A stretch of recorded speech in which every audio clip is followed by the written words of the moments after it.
नरेश गुजराल साहब, पहला सवाल आपसे ही है कि जो पंजाब में हुआ पिछले हफ्ते वो क्या था? सांप्रदायिक उभार, कट्टरपंथी ताकतों की वापसी, राजनीतिक समझदारी या राज्य की नरमी? उसके लिए एक बार आपको नजर पंजाब के इतिहास की तरफ डालनी होगी। 84 में जो हजारों सिखों का कत्लेआम दिल्ली में हुआ, उसके बाद किसी को किसी तरह की, जो बड़े बड़े नेता थे सबके नाम आगे आए, उनको कोई किसी तरह से कोई पनिशमेंट नहीं दी गई।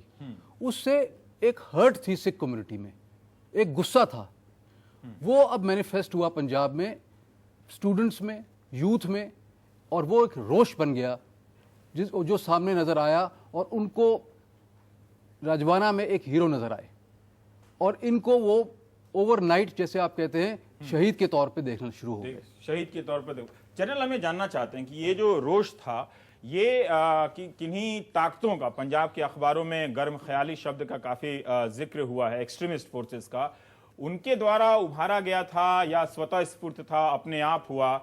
किसी राजनीतिक दल का इसका समर्थन नहीं था। बात यह है कि लोगों के अंदर से ये उभार आया और राजनीतिक दलों की मजबूरी बन गई कि उसके ऊपर वो कोई कदम उठाएं। इसमें आप इस बात को ध्यान कि राजवाना के साथ इतने लोग क्यों खड़े हो गए, दुनिया भर में आंदोलन क्यों शुरू हो गया? बेअंत सिंह की सरकार, जब नरसिम्हा राव की सरकार थी, उन्होंने पंजाब में इलेक्शन अनाउंस कराया, अपोजिशन पार्टीज ने इलेक्शन का बायकॉट कर दिया, बोले जब तक फेक किलिंग्स हो रही हैं, फेक एनकाउंटर्स बंद नहीं किए जाते हैं, तब तक हम इलेक्शन में भाग नहीं लेंगे। अपोजिशन ने भाग ही नहीं लिया। बेअंत सिंह की सरकार जो चुनी गई, सरकार उस समय कहा गया जितने भी सरकारी कर्मचारी हैं वोट डालने जाएंगे, सिर्फ 8%। पंजाब बहुत आगे निकला। मैं एक बात अभी क्यों इस तरह से उबाल आया? 8% लोगों ने वोट डाले और बेअंत सिंह की सरकार बन गई। वो एक पपेट सरकार थी, और पंजाब के लोग ये जानते हैं कि उस पपेट सरकार ने लोगों के साथ क्या किया। 25,000 लाशें लावारिस कह के जलाई गई। ये रिपोर्ट है जसवंत सिंह खालड़ा की, जो एक ह्यूमन राइट एक्टिविस्ट था। उसकी रिपोर्ट आने के बाद नेशनल ह्यूमन राइट कमीशन ने अभी जो मामला गया तो उसमें कहा कि मुआवजे। पर जनरल, मेरा सवाल ये है कि इस वक्त क्यों ये सब नाइंसाफियां लोगों के सामने पहले से हैं? जो गुजराल साहब ने बताया है, 1984 का मामला जो है, ये जो 27 साल से किसी को कोई सजा नहीं हो सकी, 10,000 सिखों का कत्ल हुआ, इसकी वजह से राजवाना में लोगों ने अपना हीरो देखा। नहीं, सिर्फ इतनी बात नहीं। अभी आप देखिए जो किशोरीलाल कसाई, 33 लोगों का मर्डर किया, दिल्ली का मामला आप बता रहे हैं। उसमें उसको पहले तो फांसी की सजा हुई, 7 बार माफी सजा हुई, लेकिन सुप्रीम कोर्ट में उसको उम्र कैद कर दिया। उम्र कैद करने के बाद वो तिहाड़ में बंद है, तो लेफ्टिनेंट गवर्नर दिल्ली के, उन्होंने ये सिफारिश की, उसका चाल चलन ठीक है, 33 लोगों का कत्ल कर रहे हैं, चाल चलन ठीक है, उसको छोड़ दिया जाए। ये पृष्ठभूमि में समझ रहा हूं, पर तुलसी साहब, मैं ये जानना चाहता हूं कि नाइंसाफियों की पृष्ठभूमि तो रही है, इससे कोई इनकार नहीं किया जा सकता। पंजाब में जो कुछ भी हुआ पिछले 2 दशकों में, वो एक राजनीतिक प्रक्रिया के तहत हुआ, और भले ही राज्य उसे आतंकवाद या अलगाववाद के रूप में परिभाषित करता हुआ हो, या अभी तक हम उसे उसी नजर से देखते हैं।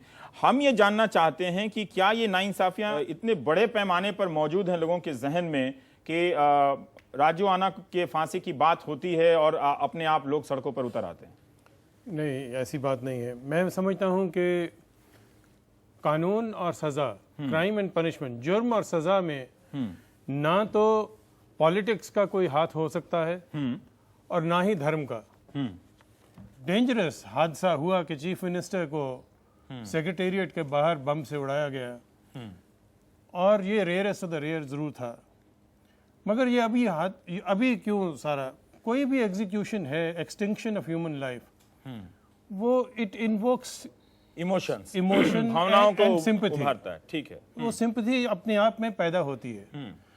मैं सरकार का फिर भी फैसला सही मानता हूं कि उन्होंने माफी के लिए गुहार लगाई है, इसलिए नहीं कि लोगों के जहन में बहुत आक्रोश है, इसलिए कि पंजाब एक एग्जाम्पल है, एक उदाहरण है कि सारे देश में आज़ादी के बाद यहाँ पे आतंकवाद को बिल्कुल समाप्त कर दिया गया।